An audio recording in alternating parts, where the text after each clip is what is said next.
I'm Rip Esselstyn, and you're listening to the Plant Strong podcast. I think we've all experienced moments when our bodies finally say, enough. Whether it happens to be chronic fatigue, a lingering illness, or just a mental toll of life's challenges, sometimes it takes a wake-up call to shift course. Today, I have the pleasure of sitting down with Dr. Tila Kansagra. She's a lifestyle medicine physician who has seen firsthand how trauma and illness can shape a person and how intentional lifestyle changes can help us reclaim our health. We're going to meet this compassionate physician right after these words from Plant Strong. If you haven't tried our new and improved Build a Bundle feature at plantstrong.com, I got to tell you, it is super trick. Here's how it works. You pick any 10 plus items. It can be 3 chilies, 2 stews, 1 cereal, 5 pancake and waffle mixes, 1 pizza crust kit. And the thing is, you then save 15% along with free shipping when you subscribe. So the cool thing here is that you are in control. You get to swap items in seconds. You can change your delivery frequency, or you can even skip a shipment with just a few clicks. We want to make it as effortless to keep your pantry loaded with fast, familiar, and family favorites that you can feel great about sharing. Simply hit plantstrong.com and then tap Build a Bundle. We've all heard the phrase, the body keeps the score. And when it comes to our physical and mental well-being, that couldn't be more true. And at some point, whether it's trauma, illness, or just pushing too hard for too long, the body finally says, enough. It's time for a change. Well, my guest today, Dr. Tila Kansagra, knows this firsthand. After doing the hard work of processing her own past through therapy, she's now a general practitioner and a lifestyle medicine physician who helps patients navigate some of the most misunderstood and complicated conditions that are out there, including chronic fatigue and fibromyalgia. You may be wondering, what's her approach? Well, what she does is she leans into the powerful pillars of lifestyle medicine, from sleep and movement to stress management, and of course, a predominantly whole food, plant-based diet. Dr. Kansagra's story is inspiring, her perspective is refreshing, and the way that she cares for her patients and her family is nothing short of beautiful. I can't wait for you to meet her. Let's dive right in. Dr. Tila Kansagra, welcome to the Plant Strong podcast. Thank you for having me. Absolutely. It is my pleasure. Now, you are across the pond, as we like to say, over in the UK. Tell me, what time is it there? 7:45-ish? Yep, 7:45 in the evening. I was going to say it's a big pond. Yeah, it is a big pond. It's a big pond. Yes. So does that mean, have you had dinner yet? I have had dinner, and I thought you were going to ask me, so I've got my answer prepared. Well, you're very smart. You're very smart, because I was going to grill you as far as what you had for dinner tonight. Please share. So my daughter really wanted to have sloppy joes because she's playing football and needs to be fueled correctly. So I put lots of mushrooms and tempeh and peppers, and they had that in wholemeal buns. And I made some homemade wedges with potatoes. So, and that and a salad. Well, that all sounds very delicious. Did she gobble it up? She did, yeah. I know sloppy joes is more of an American thing. People here in the UK don't know what that is, but we're used to having like bolognese, basically. So it's the same kind of thing, but drier, isn't it? So you can put it in rolls.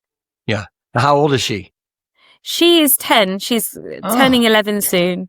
That's such a fun age. And when you say she's playing football, I would imagine that's not American football. That's probably European football, like soccer.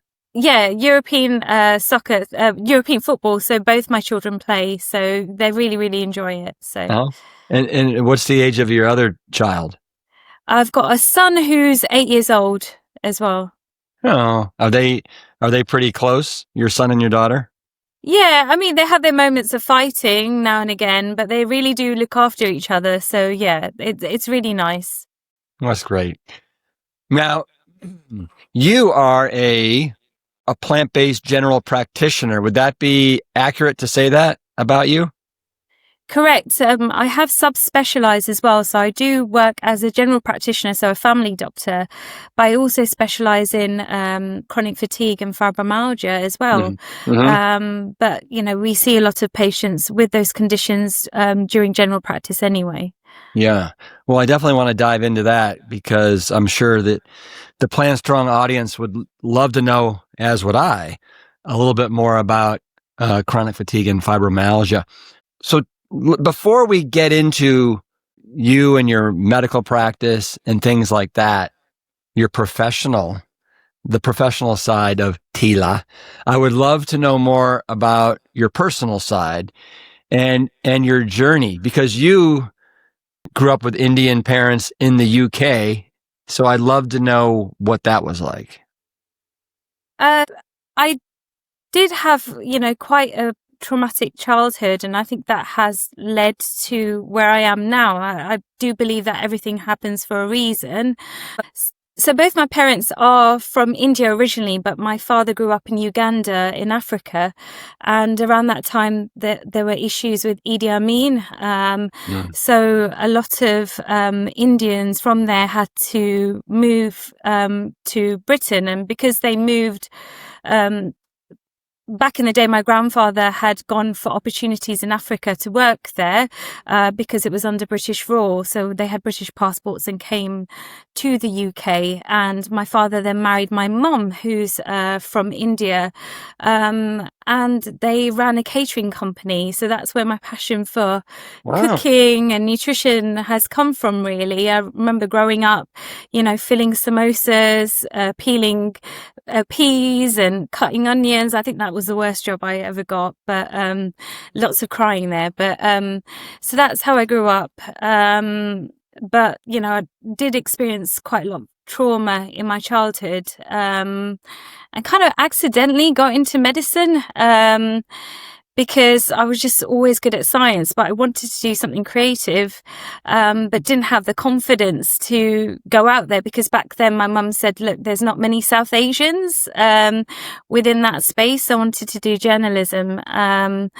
But then, I had a really good science teacher who believed in me, and kind of where I was at school, everyone was doing medicine. So I went into medicine, but actually I really enjoyed family practice because I love having a rapport with people. I like to know their stories and what makes them them, because, only about 10% of it is really medicine and treating someone, really. The rest is, their circumstances and developing a relationship with that person. So I really do enjoy it.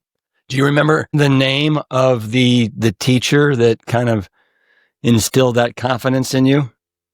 Mr. Mays, and I just wonder if one day I could find him and reconnect, because I also had some work experience that he sort of organized for me. So you do remember your teachers that really shaped you when you were younger. So yeah, no doubt about it.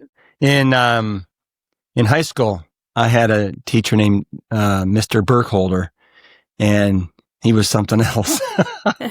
Yeah, had the same effect. Okay, tell me a little bit more about, because you say you had some trauma.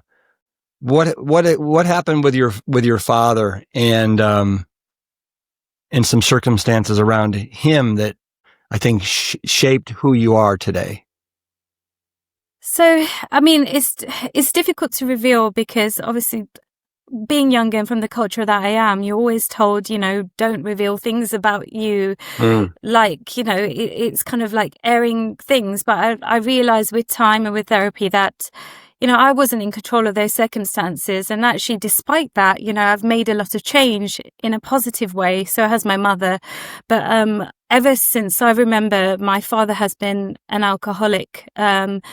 And it really affected us. I had to grow up quite quickly. Often I was left at home to manage him while he was drying out from the alcohol.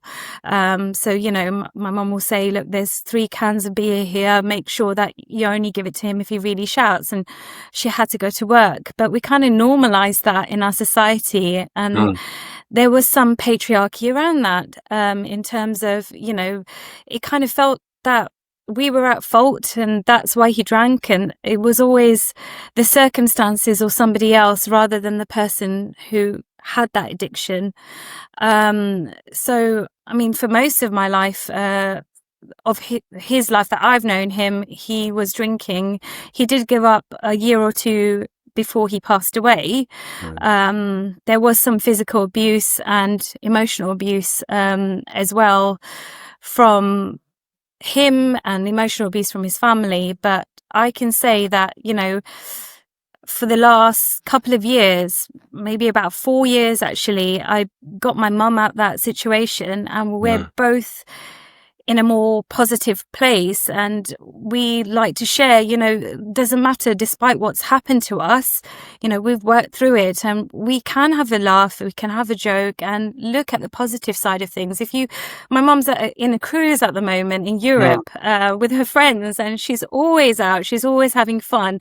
She doesn't let it stop her. So yeah, I think it shaped me in terms of, I wanted to get out of those circumstances. So I used to work very, very hard, thinking about my future, and just wanting to, afford a nice house for my mum, and have that job security. So, I do have that there, but I'm a big believer, and with many of my patients, have had some sort of trauma in their lives. And, it may be that their circumstances are better now, but unless we work through those traumas, accept them, because they shape our behavior, they shape our the way we react to other people, and patterns that keep reoccurring unless we work through them. So I'm a big believer in plant-based nutrition, but I know that's not everything. I know that there's lots of work that can be done in terms of mental well-being, and all the other pillars of lifestyle medicine.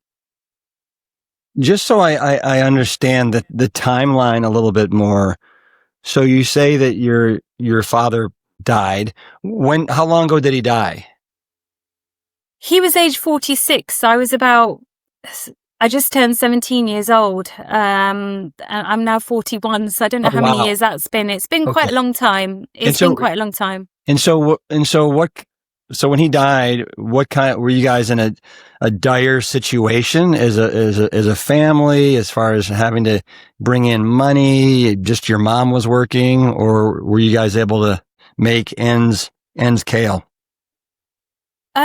So my father had left a lot of debt. Luckily, we were able to still, run the house. We didn't live in the best, house and circumstances. But, we did have a roof over our head. My mum worked 2 jobs, and luckily in the UK, we get a lot of help from the government. So back then, when I entered medical school, I didn't have to pay any tuition fees. So actually, I'm very grateful for that, 6 years of education that I benefited from without having to pay the extortionate fees. So yeah. So you, in reading a little bit about you, I know that you, and the reason I'm diving into this is because I think it is all super helpful, because it all, I think, it helped form and kind of dictate the kind of doctor that you would become, and your deep sense of empathy for your patients. But you also suffered from some anxiety and OCD? Yeah. So, I mean, I don't think I fully accepted or realized, because mental health wasn't something that was talked about, especially in my culture, especially in the time I grew up, really. And I did have anxiety in one form or another. I had an eating disorder as a child.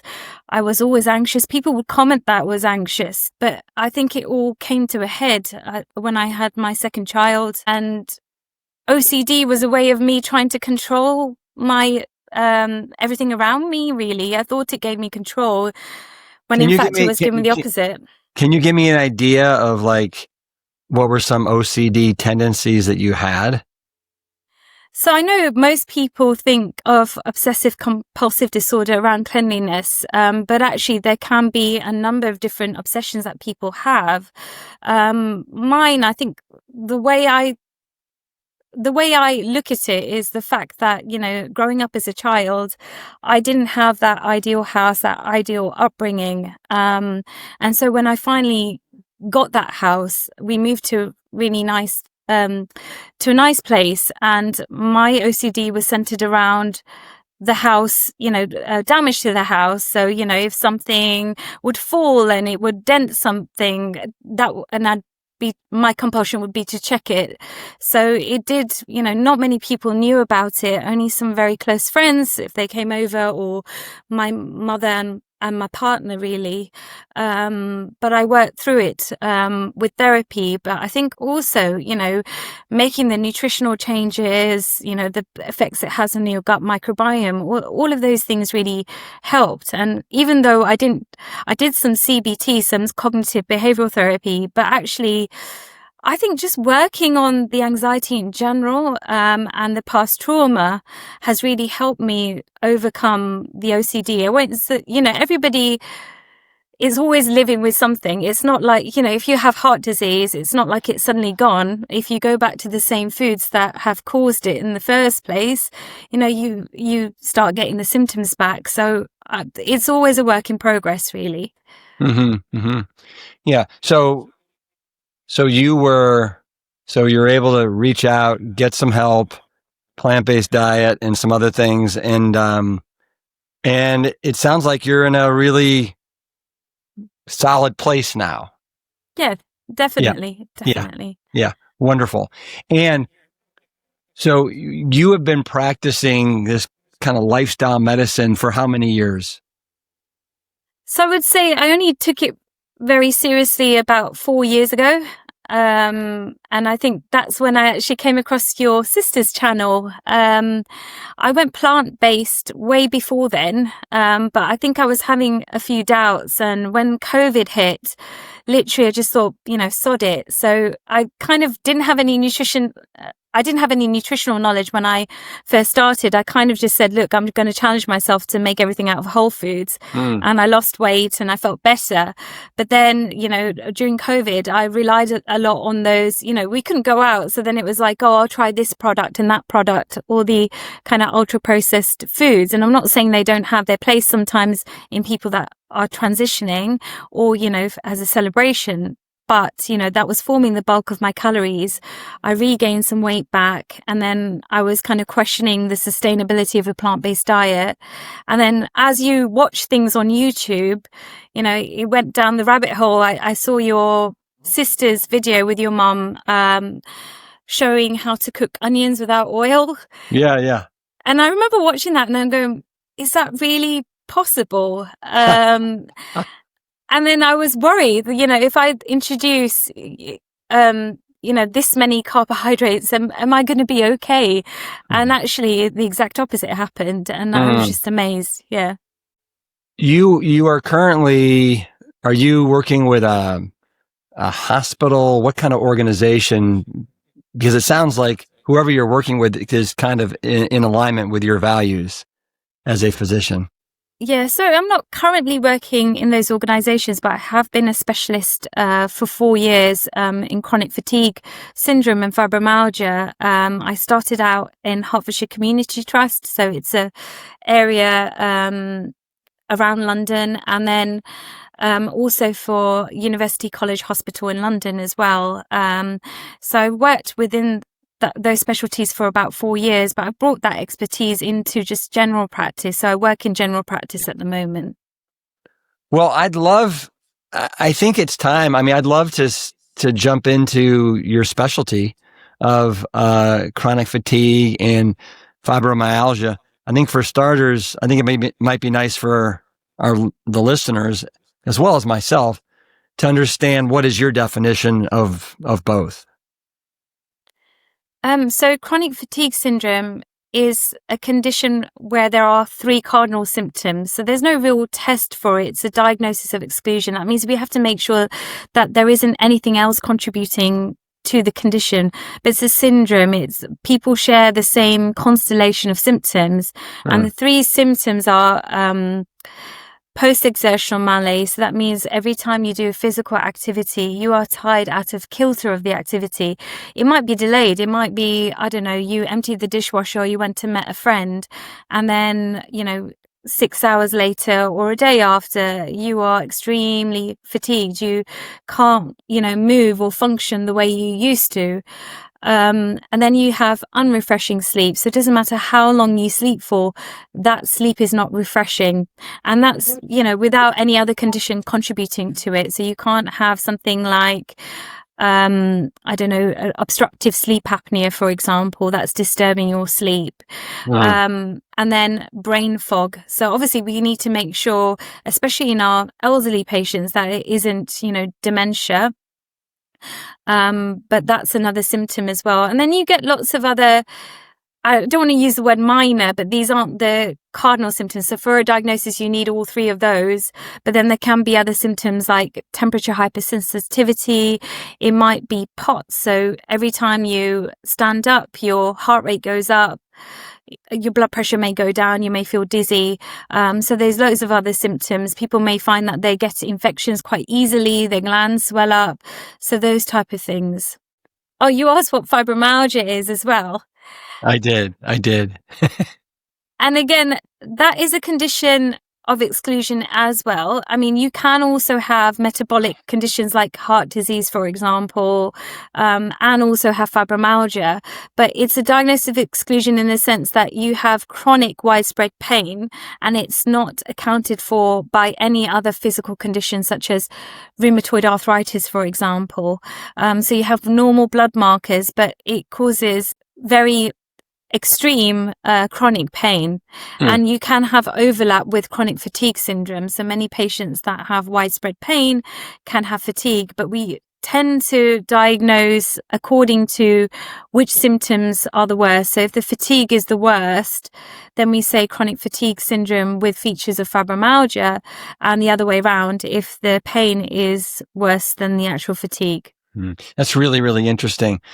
The chronic fatigue, between the malaise, the brain fog, and then the not great sleep, that sounds like it could be a lot of Americans these days, especially with, the amount of screen time, sleep patterns, crappy diet, not moving, nothing that's really feeding your body and your soul and your spirit. But the fatigue that you're talking about, that is a whole nother thing. And I have a very close friend that's exhibiting everything that you're talking about there between the two. And I think it's probably and just to kind of personalize this a little bit, I think that it's the deep-seated fatigue. And I think that the pain, right, has been maybe masked by some steroids that they are taking to help with that pain. So painkillers don't really help with fibromyalgia, and some actually can make it worse, especially opiate medication. So we really don't advise, giving people things like codeine and morphine. Neuropathic painkillers can be helpful, but there's kind of like a risk benefit. It's like the sliding scale, because it may help your pain, but it makes you more fatigued. So we take a very holistic approach to treating the symptoms. So it's very much aligned with lifestyle medicine, looking at mental well-being, looking at nutrition, sleep, all of those things. But unfortunately, there's not been much research in these conditions. They're not, sexy to research compared to something like heart disease, and it mainly affects women. So, unfortunately, what do we do when we don't know enough about a condition? We just say, well, actually, there's no hope for you.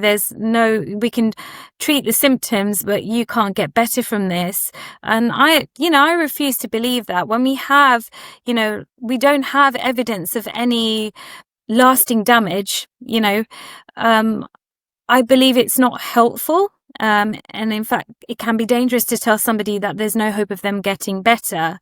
But obviously I'm quite realistic in the sense that I can't tell anybody, that they're going to be 100% better.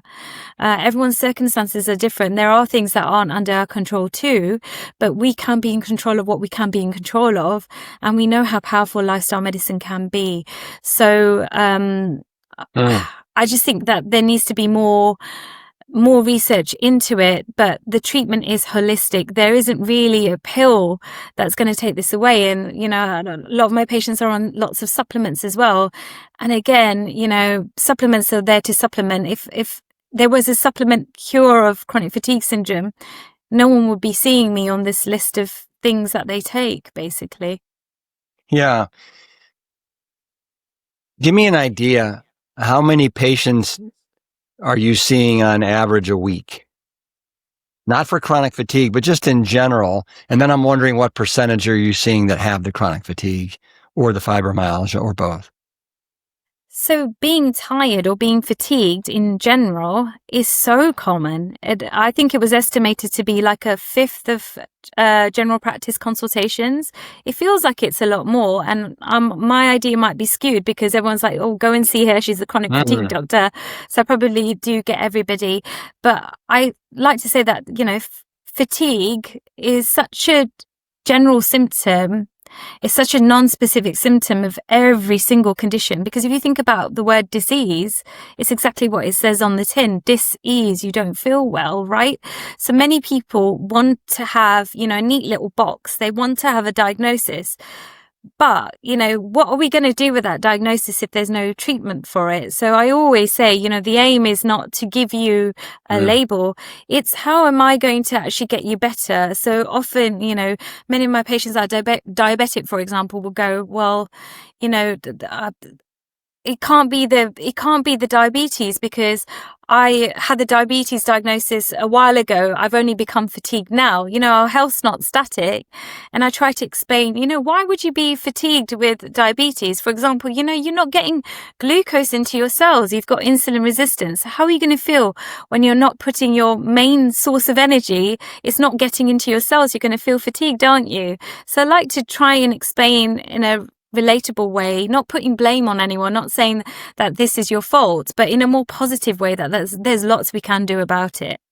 Yeah, as you I think have said, it's such an invisible illness, and so since it's hard to kind of point your finger on exactly what's going on, looking at it holistically, I guess makes so much sense. What % of your patients would you say you are able to treat and get them healed or better? It's a difficult one. I can't really say, to be honest with you. Unfortunately, it's kind of like you're working in a very closed system. So it's, as you know, like the healthcare system is upside down. So it's very reactive, not proactive. So we're not preventing these conditions. And actually the treatment is geared towards living with the symptoms as opposed to getting better. Nutrition isn't part of that. As a doctor, I'm working in the capacity of a doctor. There's only so much, from one appointment that someone could take away from me. I hope I, sow a seed and I give lots of resources, but whether they take that away, it's very hard for me to know how many of my patients are fully better. But, even if they make a 5% change in any of those pillars, there is a difference, it is worth doing. And one of my patients actually contacted me recently and she said, "Oh, I heard you left and I'm just really sad because I wanted to come see you and tell you I lost 8 kilograms. And I said, "Are you feeling better?" And she goes, "Yeah, my pain is a bit better." So, I can't really say how many people have 100% got better because unfortunately I'm working in a system that hasn't bought into that yet. So when they come to see you, do they know that you are a lifestyle medicine physician and the 6 pillars that you're going to be advocating for? Yeah, I say it from the outset, to be honest with you. And I do have a spiel where I explain, the 90% of disease is influenced by epigenetics and the 10% is genes where, we may not have any control over. And that usually does go down well. And, I gauge it. If I realize that person's not ready to hear it, I won't go there, but I might sow a little seed. It might be that I meet people where they're at. So if I know that they're not going to overhaul their diet, what can we work on? It might just be breakfast, for example, and we'll work on that. Or, that person's not being able to go outside at all. So we focus on, having a bit of sunlight throughout the day. So I try to meet people where they're at. When you say 90% is epigenetics, for the Plant Strong listener that doesn't know what epigenetics, what that word means, what does that word mean? That your genes can be switched on and off by your lifestyle. So we have a feedback with our environment, and what we literally feed ourselves. It's not just our nutrition, but it's also, what people we're around, whether they're toxic or positive, whether, what we listen to, what we read, all of those things.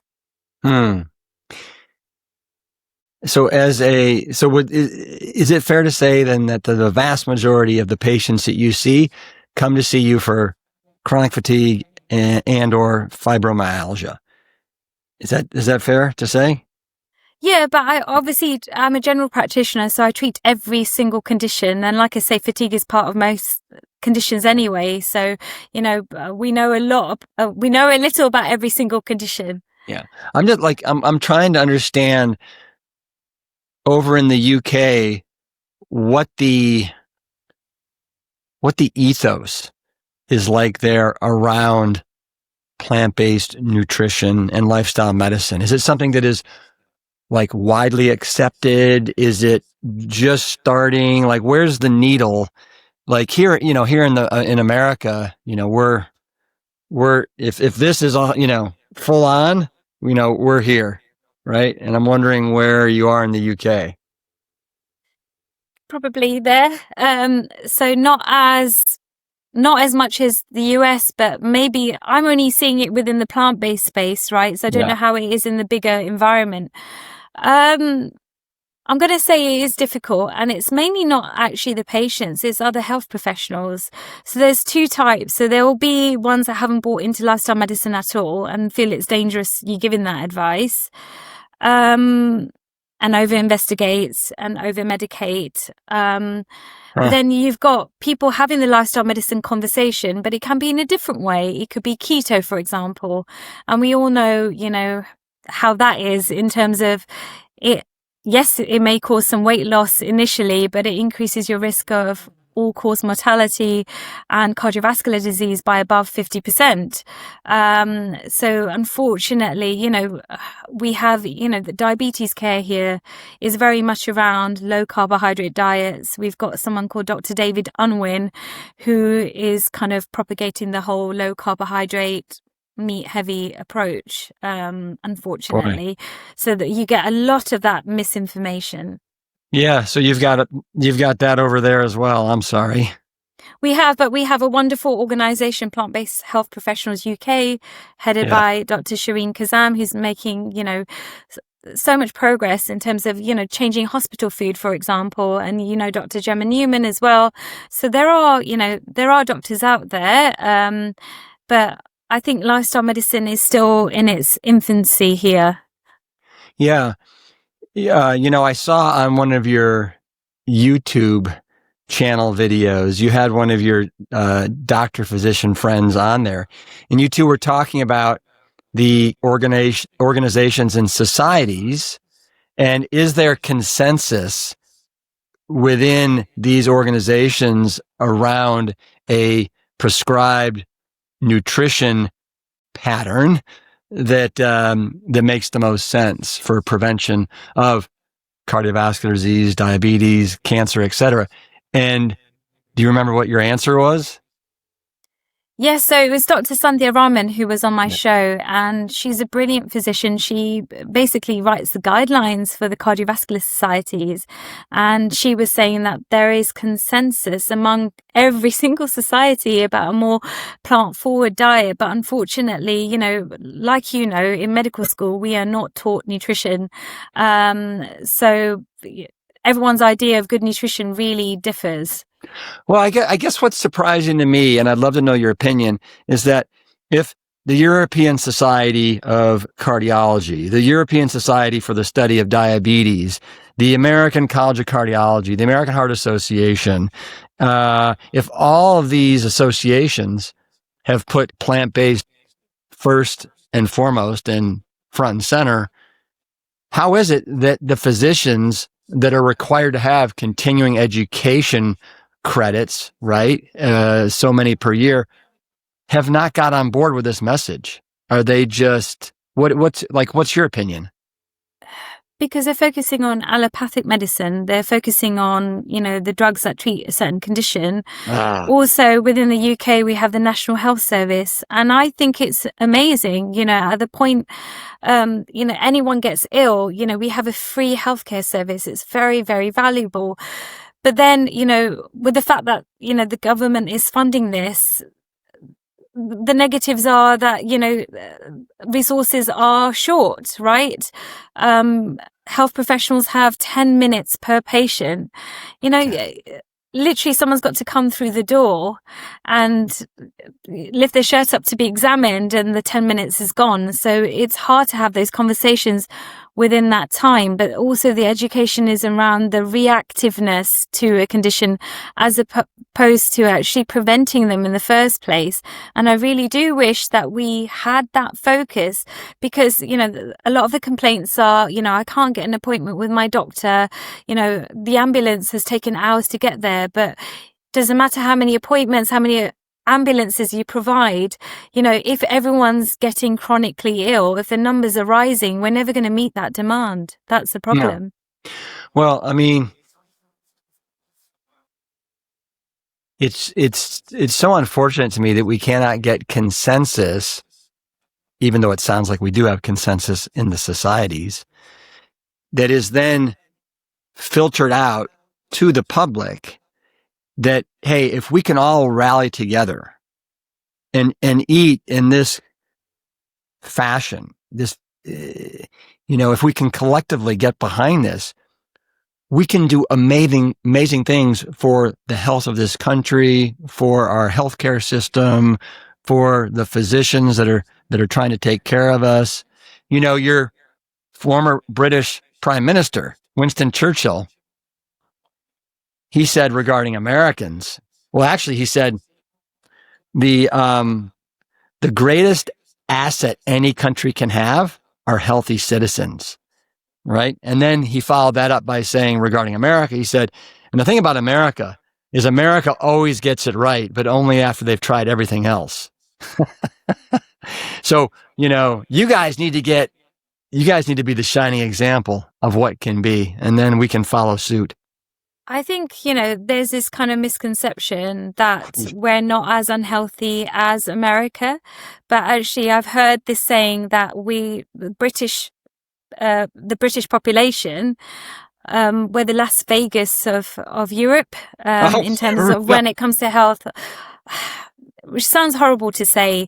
But unfortunately, the stats are, even in developing countries, there is this big divide, and chronic illness is becoming more and more popular the more westernized our diets are becoming. And I wish all physicians read the China study to know, that is going back to what our ancestors ate. And that's what I'm trying to educate the South Asian community as well, that, dairy isn't naturally part of our diet.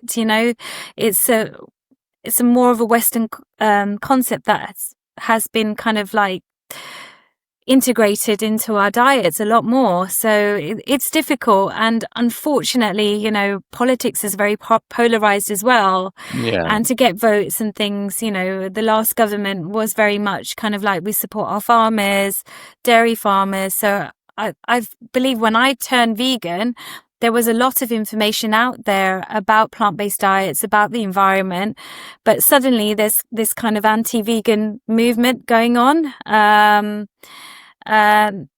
In terms of plant-based milks, for example, as well, they can't be classed as milks. They're called drinks. And you think that wouldn't have much of an impact. But even my mum, seeing that on the shelf, she's like, well, should we really get this? It sounds like it's ultra processed because it doesn't say milk, it says drink. So, there's a lot of these changes happening and backlash from, those industries. So we know that healthcare is not as simplistic as this is the evidence and this translates into our practice, because there's lots of influences there, including, politics as well. So unfortunately, that is the case. Yeah. Well said. Tell me a little bit about your mom and your mom's health journey and where she is today. So I think that was a driver to me to learn more about lifestyle medicine too. So shortly after I came across your sister's channel and I started practicing lifestyle medicine and did the plant-based nutrition certificate, my mum was diagnosed with an adenocarcinoma in situ. So that's a type of lung cancer that had not spread. That was in one of her lungs.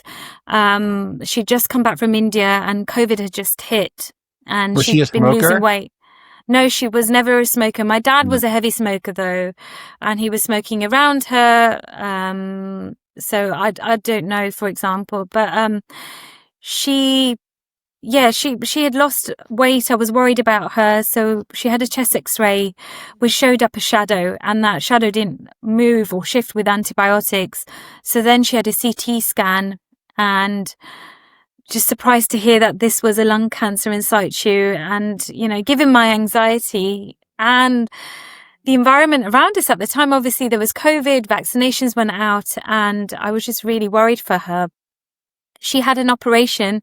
She was told that you could leave it alone because the likelihood is this is slow growing, or we could remove it. And actually, you're quite fit and well. The chances of us removing it safely are quite good.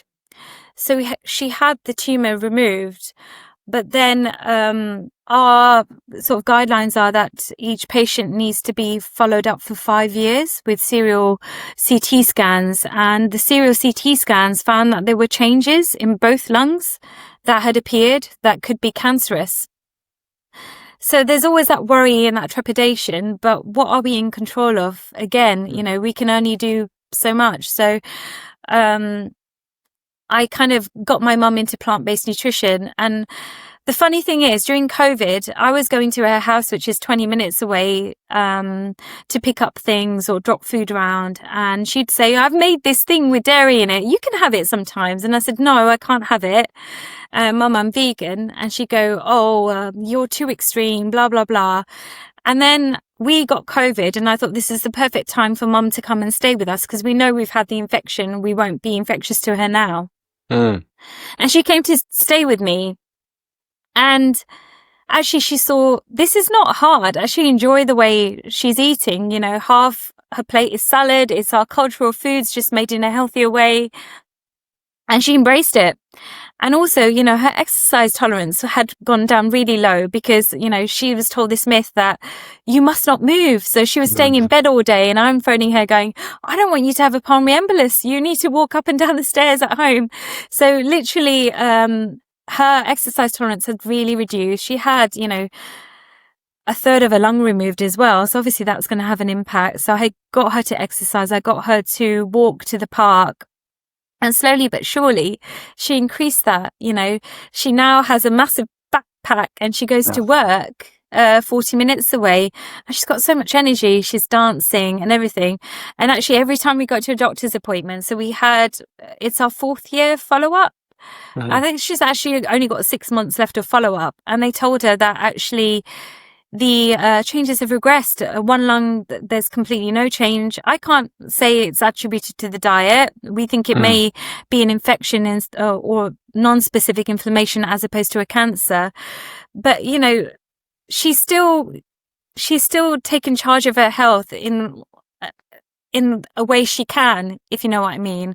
So, we're not helpless, we're trying to do something. And she will always, tell the doctor, it's thanks to my daughter's nutrition advice, it's thanks to lifestyle medicine. And I'm just like, Mom, they don't believe in that. Just please be quiet.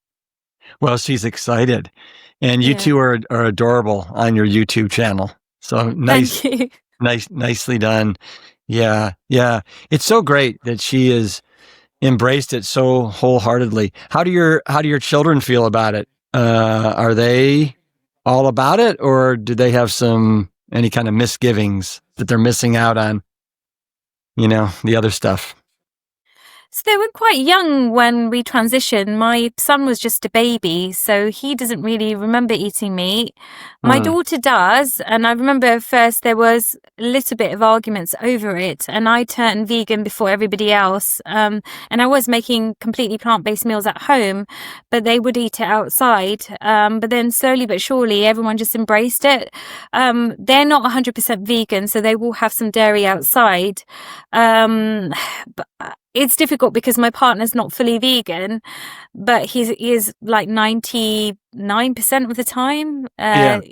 He drinks plant-based milk. So, I'm hoping I get them in fully soon. And my daughter keeps saying, look, when I go to high school, I'll be in more control of, having more plant-based meals. So my son has actual vegan meals at school because we noticed that he was having gastric reflux with dairy. So that's completely gone now.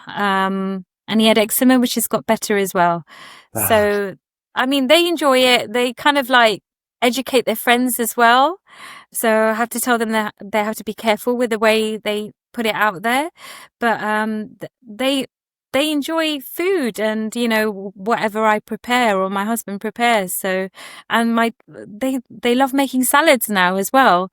And my daughter's a master at doing salad dressings.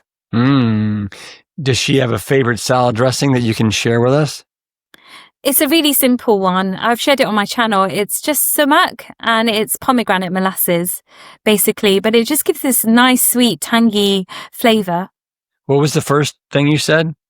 Pomegranate molasses. No, but before that you said sumac? Sumac. So it's a Middle Eastern spice. It's kind of like dried berries that's ground into powder. It's really nice. It's kind of like purplish burgundy in color. And it can replace salt as well. So if, I know that you don't use salt in your cooking, so that it's a really good replacement. Yeah. Will you spell that for me? Sumac. Sumac. All right. I'm going to see if we have any of that here. That sounds really good with the pomegranate kind of, you said juice or like a...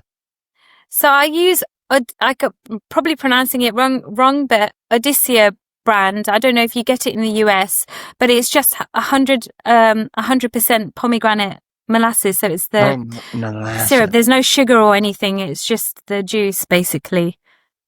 Wow. That sounds like it's pretty thick. It is. So a little goes a long way. I always get told, like, sometimes I just pour it in and I was like, Mom, you've put too much. So, and it's like liquid gold. What I like about that too is it sounds like it's a sweet salad dressing, very, obviously berry heavy, which I am a huge fan of. It goes really well with Indian food. Mm-hmm. For some reason, it just goes really well, and it's very Moorish. And I like to put I like to put fruit inside my salad as well. So I like to add grapes or apples, and it's just really nice. Yeah. Do you have a favorite breakfast that you make for yourself and or your kids? There's this thing that I've become really obsessed with, and it's called kagina, and it's basically like it's originally made with eggs, and it's from this region in the south of India called Hyderabad, and literally they saute onions, garlic, and chilies, and then obviously fry the eggs, and I'm not using eggs, so I use silken tofu, and I add things like nutritional yeast, black salt to give it that eggy flavor, and turmeric, and literally just saute that. I add some plant-based milk and some corn flour, and then I make this kind of sauce, which is kind of with tamarind and red chilies, which I've ground up, and I put that on top. If you don't like spicy food, you don't have to add that, and garlic. So it's really nice and savory. And we went on a family holiday recently, and everyone loved it. And actually, one of the uncles thought I had made eggs, and I was like, "I'm vegan. How did you think I made eggs?" But that's how good it was. So. What about dessert? Do your kids have a favorite dessert? What do I make that they like? I mean, I love silken tofu, as you've heard, basically. Yeah. Just making that into a dessert. Chocolate mousse, for example. I make a gajar ka halwa, so that's basically it's like an Indian version of carrot cake, basically, but I make a cheesecake out of it, again, using silken tofu. I use oats and walnuts as the base and some maple syrup to sweeten, but you can use dates instead. That really goes down well as well. So they like that. Yeah, how could they not? And when you go whole food plant-based, you kind of appreciate things for what they are. So fruit suddenly tastes sweeter than it used to. And I notice, like, I sometimes hesitate giving my desserts out to people that are used to still having that richness of dairy and things, because, I don't like sickly sweets. I like things to be just about sweet, but not too sweet. Yeah. Perfect. Well, this has been wonderful, Tila. Really wonderful. I really appreciate your time today. Where can people find you? What's the best way if they want to check out your YouTube videos with your mom, or do you have an Instagram channel? Yeah, so I've got Instagram, YouTube, and I've got a website. So it's Plant Promoting Doctor, and the YouTube and Instagram has underscores between each word, and the website is www.plantpromotingdoctor.com. Plant Promoting Doctor, Dr. Tila. Wonderful. Well, I hope you enjoy your night, and thank you.